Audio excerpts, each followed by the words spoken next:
Good morning, Enid. It is Thursday, February 15th, the day, our post-Valentine show, I should say. Step outside, you won't believe it. It's a very pleasant 61 degrees on this Thursday. Thanks for joining us. Grab a cup of coffee and join us for the next 30 minutes as we talk about the importance of organ donation. And we got news, weather, and sports right here on Good Morning, Enid. Again, thanks for joining us for show number 157. It is time to rise and shine.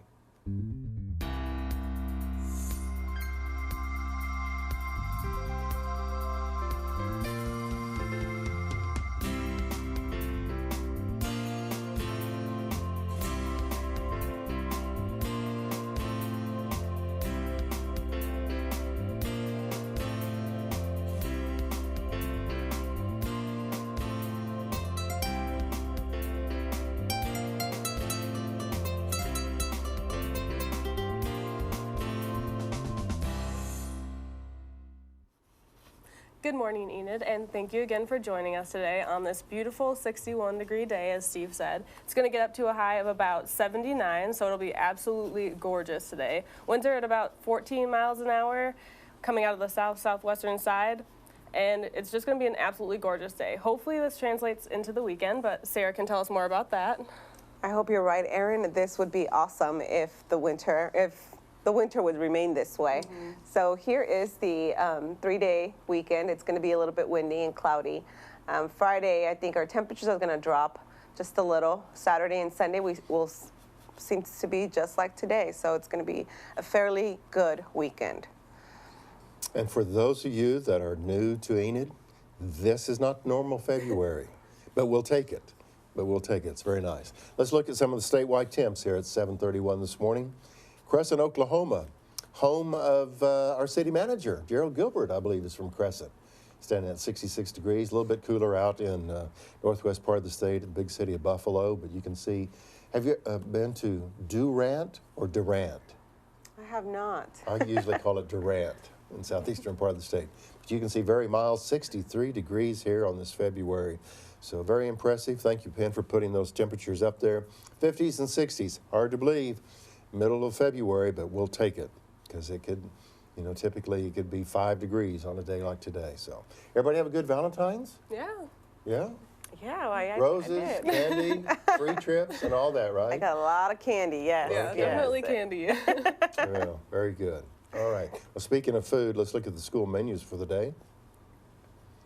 Yeah, it looks like today we're having Salisbury steak, scalloped potatoes, baked okra, breadsticks, peach crisp, and milk. Oh, I think today sounds pretty good. I would definitely go to Erin, school that's today. WG. What does WG stand for? Whole grain. Oh, whole grain. Okay. There we go. We learned something today. I was like, WG. You have to go to grade school to figure out what WG is. For Friday, we have chicken sandwiches, seasoned wedges, ranch beans, pickles, tropical fruit, and milk. Friday sounds real good. This is a good week. Mm-hmm. It's definitely a good week. Yeah, so that's the time to go to school. Well, the morning's moving along. Again, thank you for joining us here in our live television show as we air this on Channel 12 and also in high definition on Channel 112. And we're live streaming around the globe. We know we've had some past guests and also co-hosts that are in different parts of the country, Germany, Japan, and just different places, and they're able to watch us live streaming Good Morning, Enid. So we're glad that you have joined us. Well, the morning moves along, and it's time for the news that takes place overnight. And the guy that can keep us updated is Derek Silas, our bow tie guy. And here he is at 7:34 with the Oklahoma Minute.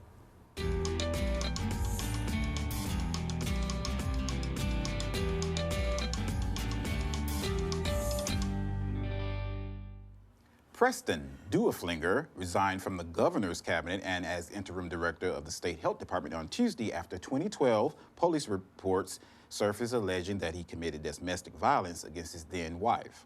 And David Holt was elected as mayor of Oklahoma City on Tuesday with 78.5% of the vote. Enid Tree Board receives a $5,000 donation from Jiffy Trip on Tuesday to contribute to their tree planting initiatives.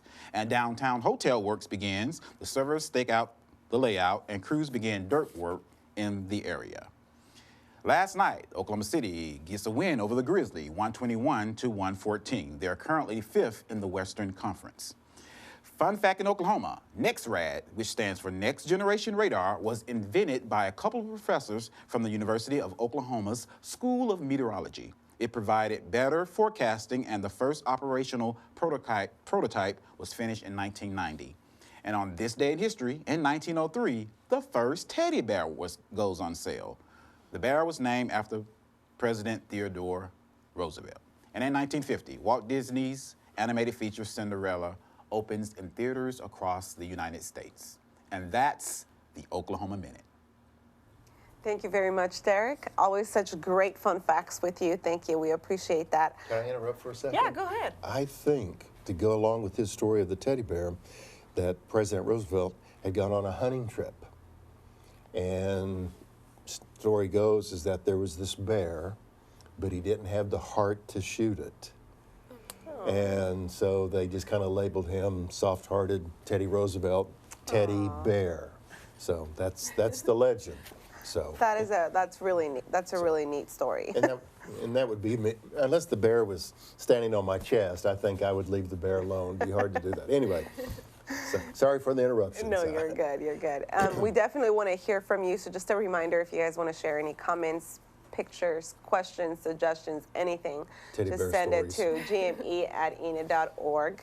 We'll be glad to share them here on the show.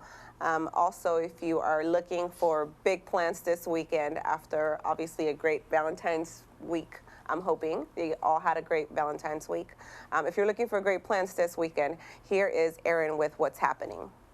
Thanks, Sarah. We have quite the weekend planned out this week. There's on Friday night a free concert for Jacob McCoy Burton. He's an Americana singer from Amarillo, Texas. And it is at 7 o'clock at PJ's in downtown Enid. It's a family-friendly concert, and I just listened to some of his music. He's amazing. He has no family history of music, but you could not tell that from his guitar playing or his singing. He's really fantastic. So if you're looking for something fun to do on a Friday night, head down to PJ's and see Jacob McCoy Burton. And his first EP is dropping this March, so keep on the lookout for that. But if you would like to do something that is more laid back, you want to watch like a theater-like production, there is Almost Maine showing at the Gaslight Theater. Actually, it's at the Gaslight Dinner Theater, which is actually at the Enid Symphony Center, which I did not know until recently. It is this Friday and Saturday night, but if you can't catch it this weekend, it is also next weekend. It is about a romantic comedy about this town called Almost in Maine. It's 9 short stories all put it together, and it's apparently one of the most produced plays in North America for the high schools. So it must be a pretty great play if North America is producing it in almost all their high schools. And then if that is not your style and you are like me, I absolutely love baseball. It's my favorite sport. There is NOC, Enid Baseball, playing Southwestern CC from Iowa this Saturday at 1 o'clock and 3:30, so a doubleheader at the David Allen Memorial Baseball Park. They have 160 former Jets moved on to 4-year schools and are playing baseball there now, so they must be a pretty good team. They also finished Region 2 runner-ups last year, and they were 13th in the nation for 2-year schools, so they must be amazing.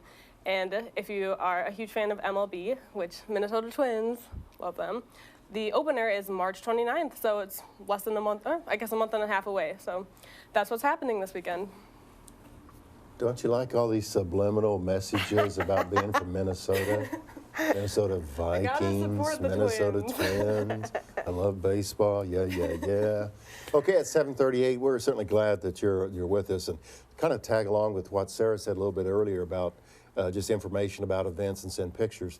If you have a special guest or you have someone that's coming to town that maybe he's an author, been in movies, just a variety of things, use that email address that Sarah referred to, the cows, if you will, at gme@enid.org, and let us know that you have a special guest, because we have our very special guest this morning here, number 157. And the young lady we had the opportunity to visit with, her name is Nita French. And Nita is from LifeShare in Oklahoma. And if you have a little red heart on your driver's license, that lets officials know that you are an organ donor. And so Nita tells her story. She's a recipient of a couple organs that kept her alive. She was basically on her 3rd strike of trying to find an organ, but it's a tremendous story, and we have part of that for you right now. This is Nita French with LifeShare and the importance of being an organ donor.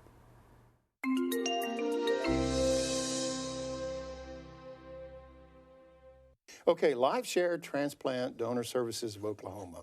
People are familiar with the term Life Share, but maybe not so much that long title with it. And there's a lot of individuals that have that little red heart on their driver's license. So tell us what Life Share is all about. LifeShare is the organization for Oklahoma that recovers organs and tissue for transplant.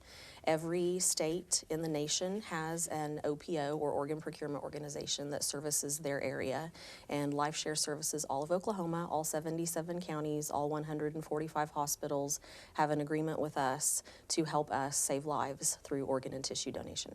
It's interesting. So you said every state has an organization. Yes. Okay. So your role at LifeShare here, and your office is based in Oklahoma City, Yes. correct? Yes. So your role with the organization is what? I am the community educator. So I get to go out to every county in Oklahoma and share how this all works. Give people the myths and the facts and make sure that people understand what it is that we do and the great need for people to register to help save lives. Before we get to the point for you to tell your personal story, can you just kind of give us a brief synopsis? How does this work? Wow, that's a hard question, Steve. So if you register to be an organ and tissue donor. That's where you start. Yes, that's where you start. And then you are deemed to not be able to live anymore, not be able to Okay. leave the hospital. Your life essentially is over. Then you have the opportunity to donate your organs and tissue to save lives. So if you are registered and something happens, then we would talk to your family and let them know that you were registered and kind of what was going to happen as far as your organs and tissue being recovered. So you're on this database list, and the hospital will know, and then you have that conversation with the family? The or- hospital actually doesn't know. Okay. Hospitals are required to contact LifeShare anytime they have an imminent death or a Okay. death. So when they contact us, then we have people that go to the hospital, review the chart, and then are able to look onto the database and see if the person was registered. Because we approach the family either way. If you are registered, then we will inform your family, if they don't already know, that you'd made that decision. And the great thing is that if somebody maybe hasn't gotten around to registering, just maybe didn't think about it, we still talk to the family and we're able to ask them, do you think this is maybe something that they would have wanted to do? And oftentimes the family will make the decision even though their loved one wasn't registered, and that person can still save many lives through being a donor. I personally don't recall how many years that I've had the red heart on my driver's license, but I was just always, through the years, impressed or appreciated that here within the U.S., we have that opportunity for individuals to receive an organ, if you will, but also to donate as well. So it's just a great organization, and I appreciate you being here today to share about LifeShare. Part two is you have a real special connection to what being a recipient of an organ is all about. So tell us your story, if you would, Nita. I do. It's very amazing for me to be able to work for LifeShare. My boss says I'm the poster child for this organization because 16 years ago, I received a kidney and a pancreas and have been able to live an amazing, healthy life because of those gifts. I was diagnosed with diabetes when I was a child, and I struggled with that disease up until I was in my 20s, and then found out that I was having some complications. I had to have laser surgery on my eyes and found out that I was in kidney failure. I had a baby right after I found out that I was in kidney failure and was only able to carry her 25 weeks because I was so sick. So she weighed 18 ounces. And shortly after I had her, that was when I was told that I would need a transplant in order to survive. So from the time that they told me I'd need a transplant, I waited 3 years. I was on dialysis for 19 months of that. And then a man that I never met had made the decision to be an organ donor, and when he was not able to survive his fatal injury, he was able to save my life and 6 other people through the gift of his organs. So because of that gift, I have had, like I said, 16 years of health. I've been able to get married, and I've actually had 3 more successful pregnancies, so I have 4 children. And I am able to now pay back my gift by working at LifeShare and sharing my incredible story. It's just amazing the story that you're sharing, and then again the future for you, the opportunity for you and your family. When I was visiting your website, there are other stories, and if correct me if I'm wrong, but I think there were stories of individuals that have been donors or stories of individuals that have received an organ in that. Are there both? I just remember reading story after story after story.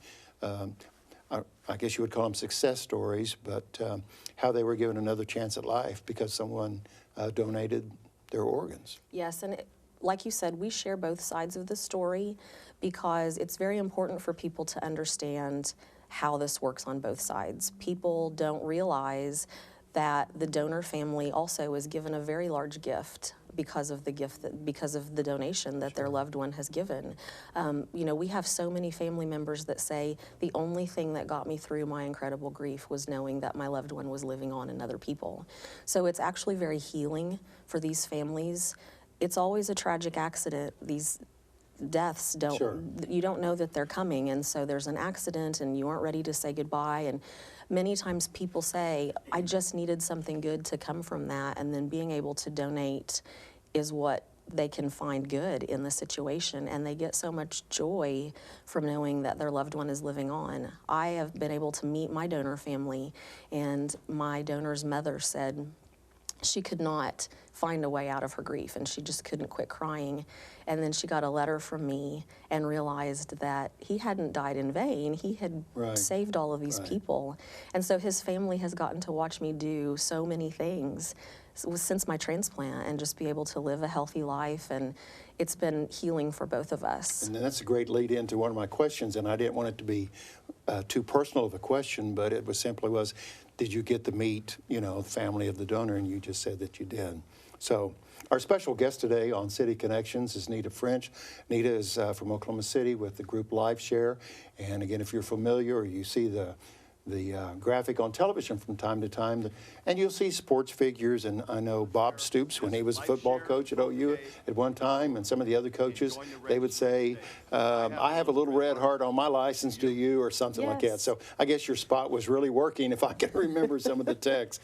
I have a red heart on my driver's license, do you? So I just did that as well. Good job, Steve. Thank you. How many people nationally are waiting for a transplant or waiting for an organ? And then also the second part of that question, Nita, is bring it closer to home in Oklahoma. How many people in Oklahoma? Do you have some numbers that you could kind of share with our viewers? I sure do. There are somewhere in the ballpark of 114,000. It's a little more than 114,000 people on the waiting list right now in the United States. And over 600 of those are people in Oklahoma. So the need is great. So what was the national number again? It's a little over 114,000. 114,000, wow. So how do folks, this is a real short question, maybe a long answer, but how do folks get involved? Well, there are many ways to get involved. Okay. We have volunteer opportunities. So we have over 200 Oklahomans that are registered to kind of help us with anything from mailers to working events and talking to people about donation. And it's a really great thing because you don't have to have a personal connection to donation, although some of our volunteers do. You can just really be an advocate for what it is that we do and sign up to volunteer.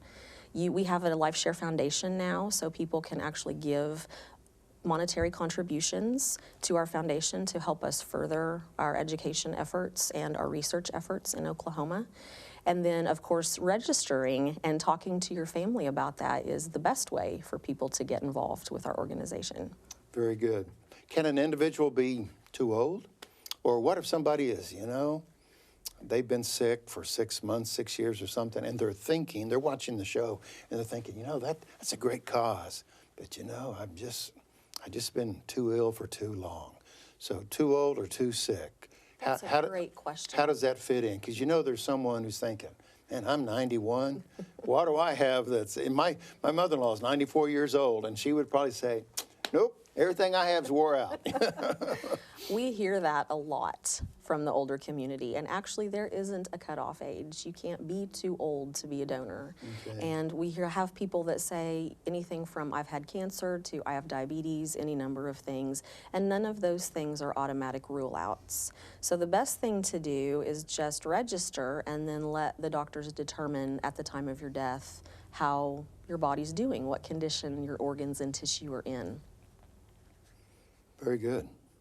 So let's bring it back to Oklahoma. How many people are helped each year in Oklahoma? We I'm sure are- you have some round. I have a few numbers numbers for to share you, with us, yes. okay. And I'm going to be beaming when I tell you this because we're very proud at LifeShare that for the last 4 years we have consecutively beaten the previous year's record. And we are proud of that because that is a great testament to the people of Oklahoma and how giving and selfless they are in saving lives. The last year, 2017, we had 183 people in Oklahoma choose to donate their organs. That resulted in 529 organs transplanted, and that saved 481 lives. Wow. So that is 481 people that are walking around today living a healthy life and being so grateful for it simply because people in Oklahoma made the choice to live on and help other people. And it's due to the 180 some that you just mentioned, Yes. willing to do that. Just because I really don't know, and I may have missed it at the beginning. Now, is this strictly an Oklahoma thing? Meaning, if I live in Enid and would donate organs, is it to a recipient in McAllister or Guyman? I mean, does it just stay within the borders of Oklahoma? I'm trying to understand. Or does the kidney go to Nebraska if it needed? How's that work? That's a very good question, and we get that a lot. So the way that the waiting list works, there are many factors involved in the waiting list, and of course one of the things is how long you've been sick, how long you've been waiting on an organ, and your location in the United States, because we have some organs that can go farther than others. For example, a heart can only be outside of the body for about 6 to 8 hours, so the heart can't go very far. So that's typically going to go to someone in Oklahoma or Texas. We do share organs a lot with Texas because they are so close, and that ends up being a good thing for Oklahomans because the population of Texas is so large. So that's kind of a bigger area that people can maybe get a transplant from. With the kidney, that's actually able to stay outside the body a little longer, and we have something called perfusion pumps that we can put those kidneys in, and so the kidneys can go farther, maybe Florida or Arizona or somewhere like that. The way that the allocation list works is it's pulled up and it shows, like I said, people that are in our area first, in Oklahoma first, and then if there's not someone in Oklahoma that meets the criteria, for example, blood type, body size, tissue type, then the list is expanded to region. And then if there's not someone in the region that is able to accept that organ, then it goes to nation. Well, it sounds like a very extensive network because, again, if someone's going to go to the trouble to donate an organ, you want to provide the best service possible to distribute the organ or make that awareness. Nita, just a few moments ago, you were talking about how you've developed or launched this new foundation. So I want to give you the opportunity to talk further about the foundation because there may be someone say, well, yeah, I've got my little red heart on my driver's license and I'm all in, if you will, but maybe I could do more. So tell us about the foundation. We are very excited that we just launched our foundation in October. This is going to open a wide variety of opportunities for us that we didn't have before. So this will enable us to do some fundraising, which will then make us able to return some of that investment to the community. We're hoping to expand our awareness programs and educate more Oklahomans about donation, but also we're hoping to be able to help people who either have received a transplant or are waiting on a transplant. On our foundation website, you can see the commercials that we just recently shot in November. We had 6 commercials that we did, and they are of both recipients like me and donor families. And so it's just a way to kind of see a little bit further into how the story goes and kind of see how these people's lives are affected by what we do.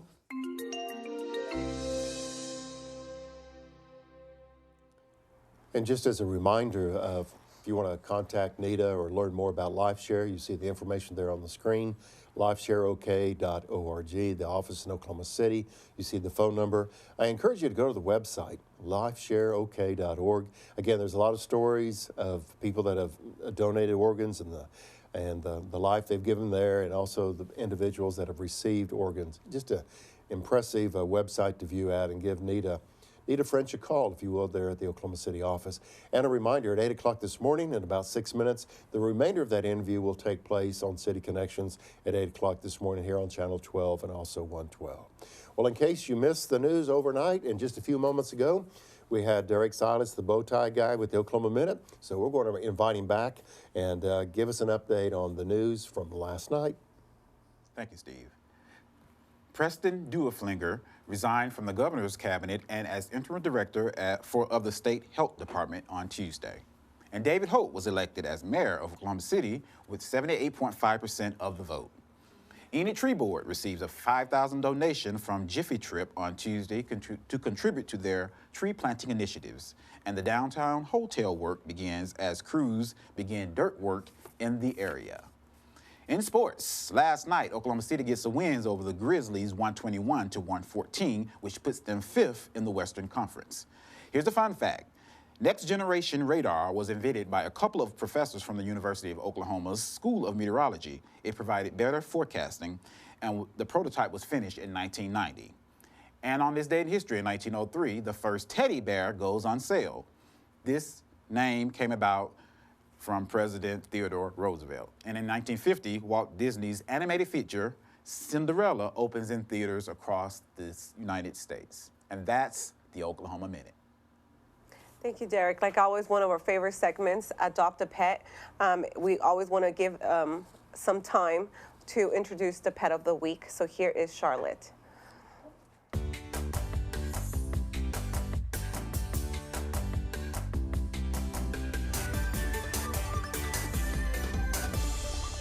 Hi, good morning. Today we have Cajun. Cajun's a 1-year-old male.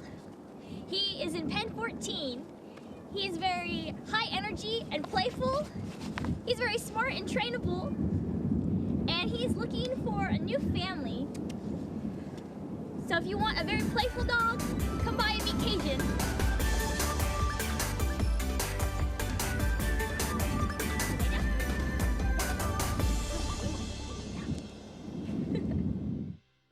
Charlotte Ringwald and all the other animal control officers and assistants out there at Animal Control here at the City of Enid do a great job. And thanks to you, you've adopted hundreds of pets from last year in 2017. And that phone number again is 249-4910. Well, Mr. Silas, the bow tie guy, joined us here on the set as we close out.